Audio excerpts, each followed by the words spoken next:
एक बार रमन जब अपने ऑफिस से आ रहा होता है, तभी घर पहुंचने से पहले ही उसकी गाड़ी अचानक खराब हो जाती है। वो फिर बस का इंतजार करने लगता है। तभी उसे एक बस आती दिखाई देती है और वो खुश हो जाता है। रमन बस में चढ़ जाता है और टिकट नहीं लेता। बस में भीड़ होती है तो रमन सोचता है, मैं आज टिकट नहीं लूंगा क्योंकि बस में भीड़ बहुत है, किसी को पता भी नहीं चलेगा और मेरे पैसे भी बच जाएंगे।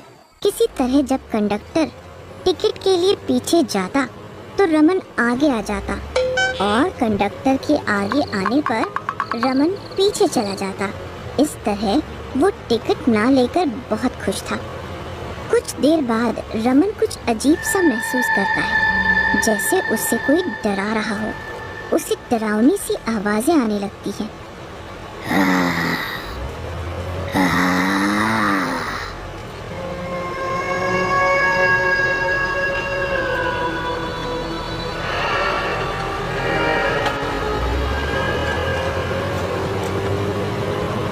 कुछ देर बाद बस एक स्टैंड पर रुकती है।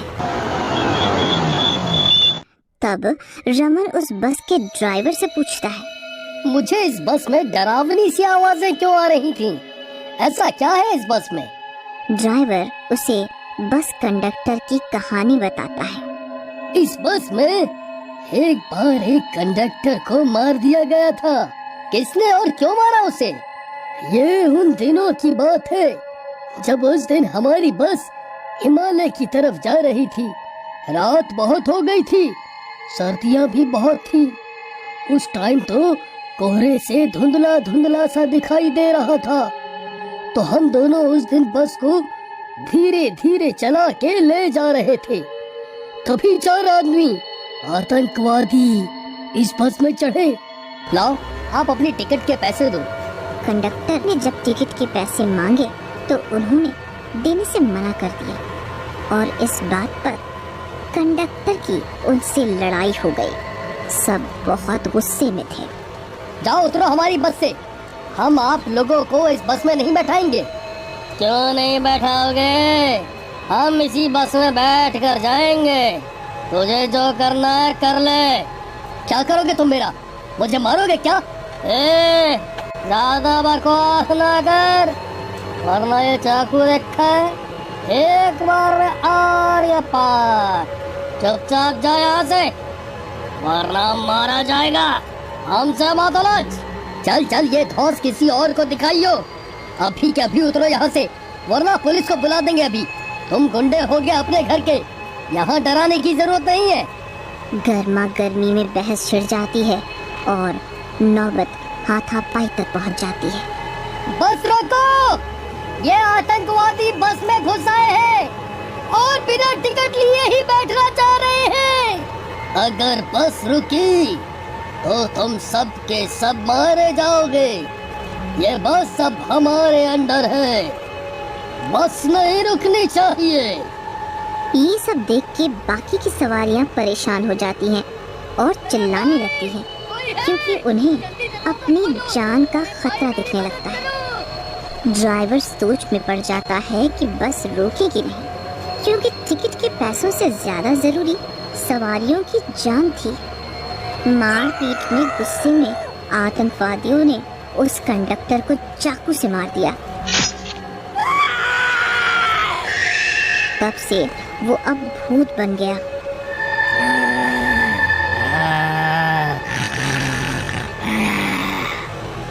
और तब से उसकी आत्मा इस बस में रहती है।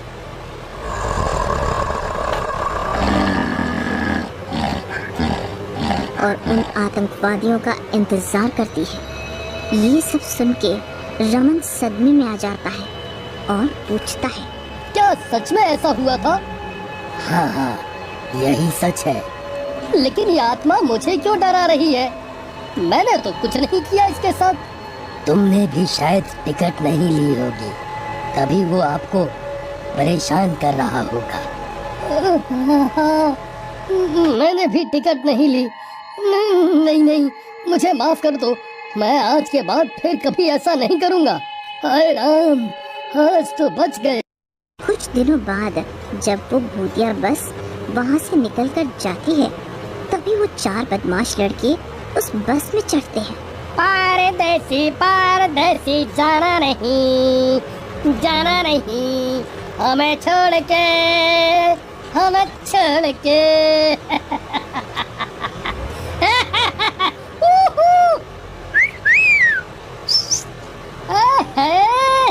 और बस में बड़ा ही शोर शराबा करते हैं, हंसते हैं और सबको परेशान भी करते हैं। लो भाई, आप चारों भी टिकट लो और उनके पैसे दो।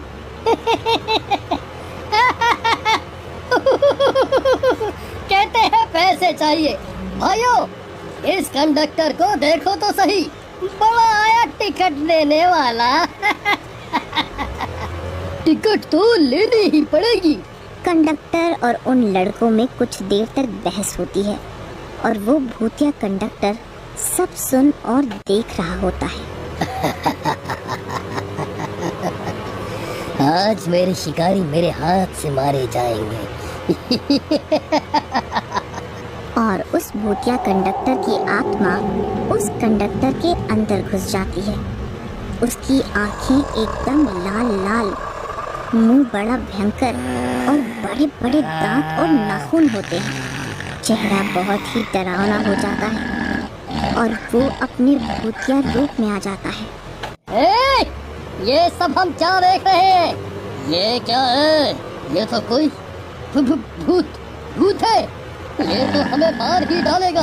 नहीं, हमें कोई बचाओ, बचाओ, इस भूत से कोई तो बचाओ।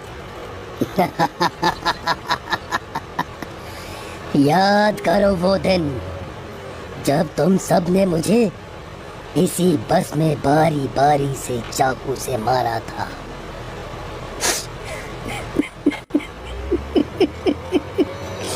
क्या कसूर था मेरा? मैं तो इसकी तरह ही टिकट के पैसे मांग रहा था तुम सब से, लेकिन तुम सब ने मुझे तड़पा तड़पा के मारा।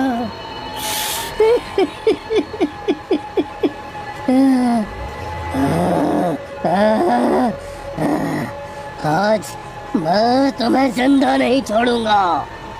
नहीं नहीं, ऐसा मत करो, हमें माफ कर दो। हम फिर कभी भी ऐसा नहीं करेंगे। अब तुम सब मुझसे बचकर कहाँ जाओगे? भागो भागो, कहाँ भागोगे? नहीं नहीं नहीं, जाने दो, मैं छोड़ो।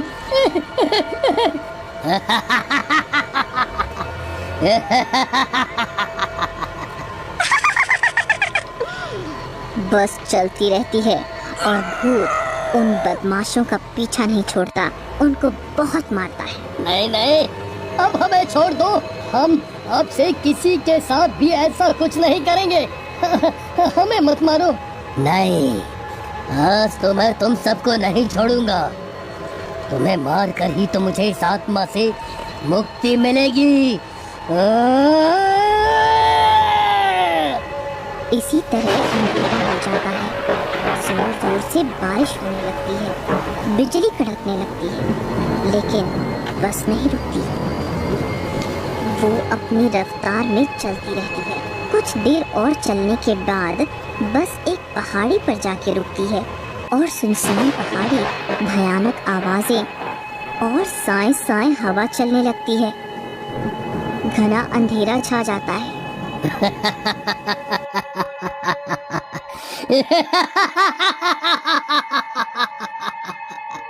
और उस भूतिया कंडक्टर की आत्मा उस बस कंडक्टर के शरीर को आजाद कर देती है और वो बस कंडक्टर भी बहुत खुश होता है और वो बस भी भूतिया कंडक्टर की आत्मा से मुक्त हो जाती है और सभी बहुत खुश होते हैं।